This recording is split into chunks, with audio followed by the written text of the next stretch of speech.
हिंदी व्याकरण है, ये बहुत इंपॉर्टेंट क्वेश्चन है समास।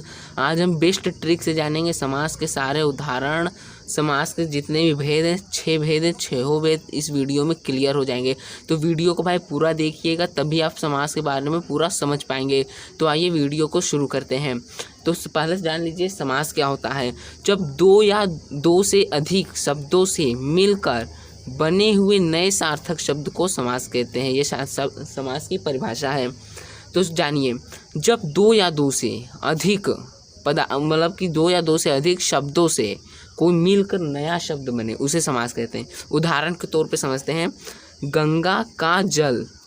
ये 1 2 3 शब्द हैं, गंगा का जल, इससे मिलकर हमारा बना है एक शब्द गंगा जल, तो ये समास कहलाएगा। राजा का पुत्र, राजपुत्र, ये 3 शब्द, 3 शब्दों से मिलकर बना हुआ एक शब्द समास कहलाएगा। तो आइए आप समझ गए हो समास। और अब हम जानते हैं समास के भेद। तो देखिए, समास के मुख्यतः 6 भेद होते हैं। समास के मुख्यतः 6 भेद होते हैं। पहला कर्मधारय समास, दूसरा द्विगु समास, बहुविग्रही समास, द्वंद्व समास, अवयवी भाव समास, तत्पुरुष समास। तो हम आइए एक एक 6 जो समास है इनके पूरी पहचान की ट्रिक से पूरी पहचान क्लियर कर लेते हैं। तो आइए पहला समास लेते हैं। तो देखिए, मैं आपको बताने जा रहा हूँ अवयवी भाव समास। तो अवयवी भाव समास क्या होता है, ये इसकी पहचान क्या होती है। देखिए, जिस शब्द के आरंभ में उपसर्ग लगा हो, यानी जिस शब्द के आरंभ में उपसर्ग लगा हो वह अवयवी भाव समास कहलाएगा। तो उपसर्ग क्या होते हैं, उपसर्ग अगर आपको जानना है तो इस वीडियो के डिस्क्रिप्शन बॉक्स में आपको इसका लिंक मिल जाएगा। मैंने उपसर्ग और प्रत्यय पढ़ाया है। तो उपसर्ग क्या होते हैं वो आप समझ लीजिएगा। उपसर्ग यानी जो शब्द के प्रथम आए, शब्द के प्रथम में आए उपसर्ग।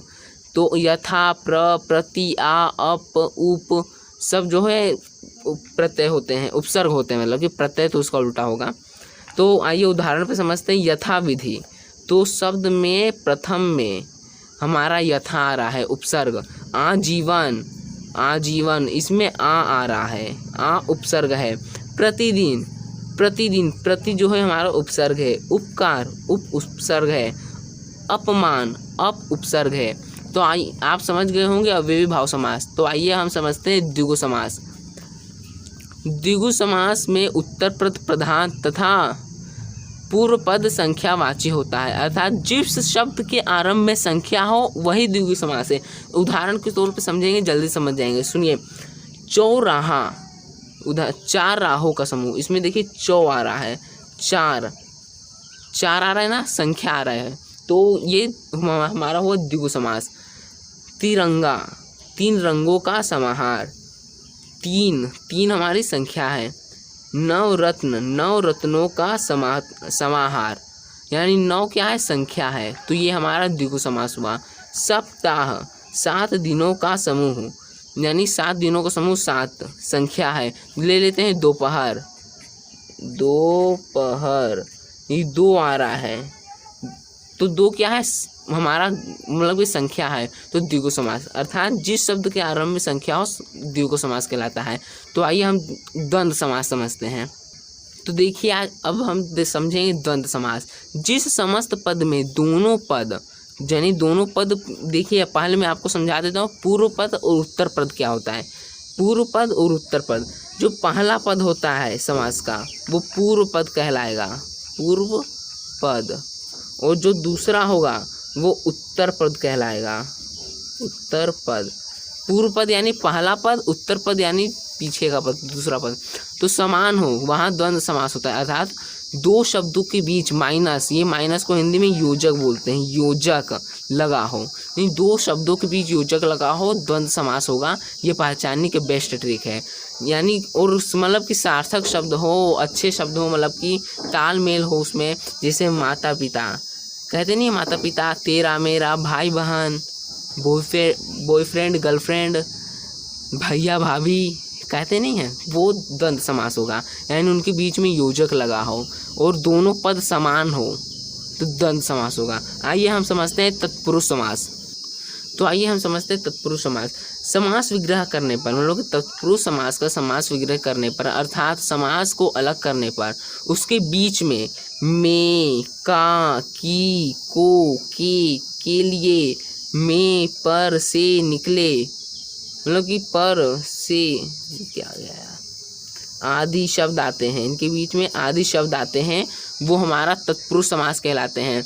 उदाहरण के तौर पे समझते हैं, नेत्रहीन, नेत्रहीन, नेत्र से हीन, इसके बीच में मतलब कि समास विग्रह करने पे से आया तो ये हमारा तत्पुरुष समास होगा। स्वर्ग प्राप्त, स्वर्ग को प्राप्त, हम इसके बीच में को आया तो ये भी तत्पुरुष समास होगा। माखन चोर, माखन को चुराने वाला, इसके बीच में भी को आया तो ये तत्पुरुष समास होगा। रस भरा, रस से भरा, तो इसके बीच में भी से आया तो ये हमारा तत्पुरुष समास होगा।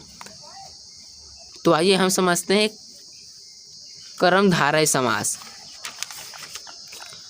तो कर्मधारय समास, समास को अलग करने पर यानी कर्मधारय समास का विग्रह करने पर पद के मध्य हे, जो, के समान आदि शब्द आते हैं तो वो कर्मधारय समास होता है। उदाहरण के तौर पर समझते हैं तो जल्दी समझ जाएंगे। नीलकंठ, नील है जो कंठ, है जो आया कि नहीं बीच में तो ये कर्मधारय समास होगा। है जो आया ना बीच में तो कर्मधारय समास होगा। महादेव, महान है जो देव, है जो आया ना इसमें भी तो ये भी कर्मधारय समास होगा। वज्रदेह, वज्र के समान देह, के समान आया इसके बीच में तो के समान भी अगर बीच में आ रहा है समास विग्रह करने पे तो ये भी कर्मधारय समास होगा। कमल चरण, कमल के समान चरण, इसके बीच में भी के समान आया तो यह भी कर्मधारय समास होगा। आप समझ गए होंगे। अब आइए हम समझते हैं बहुव्रीहि समास। बहुत सारे शब्दों के लिए एक शब्द आए, बहुव्रीहि समास कहलाता है। यानी जो बहुत कई सारे शब्द हो, जैसे उदाहरण में हनुमान जी को हम कहते हैं मारुति, कपीश, मतलब कि बहुत चीज़ें, मतलब कि कई नाम से कहते हैं तो वही जो है बहुव्रीहि समास कहलाता है। जैसे वीणा पाणी, सरस्वती माता को वीणा पाणी भी कहते हैं, कई सारे नाम से बुलाते हैं। घनश्याम को कृष्ण, काला, मतलब कई कहते हैं। दशानन को रावण कहते हैं। जैसे हम ले लेते हैं महेश, महेश तो शिव, इन्हें शिव भी कहते हैं, ये भी हमारा बहुव्रीहि समास हुआ। इसमें ज़्यादातर जो है देवी देवताओं का नाम आता है, राक्षसों का नाम आता है, जैसे दशानन का आ गया। और भी हम उदाहरण ले लेते हैं विष्णु का, विष्णु का हमारा हो जाएगा लक्ष्मीपति, क्योंकि इन्हें लक्ष्मीपति भी कहते हैं। तो आइए आप समझ गए होंगे सारे समास। तो अगर समझ गए हैं तो वीडियो को लाइक ज़रूर करना और ज़्यादा से ज़्यादा शेयर करना। और अगर चैनल पे नए हो तो चैनल को सब्सक्राइब करके बेल आइकन को प्रेस करके ऑल पर सेलेक्ट कर लेना, ताकि हमारी नोटिफिकेशन आपको सबसे पहले पहुँचे। और अगर उपसर्ग प्रत्यय नहीं समझे हो तो आपको इस वीडियो के डिस्क्रिप्शन बॉक्स में मिल जाएगा, उपसर्ग और प्रत्यय पूरा आप समझ जाएंगे। तो धन्यवाद।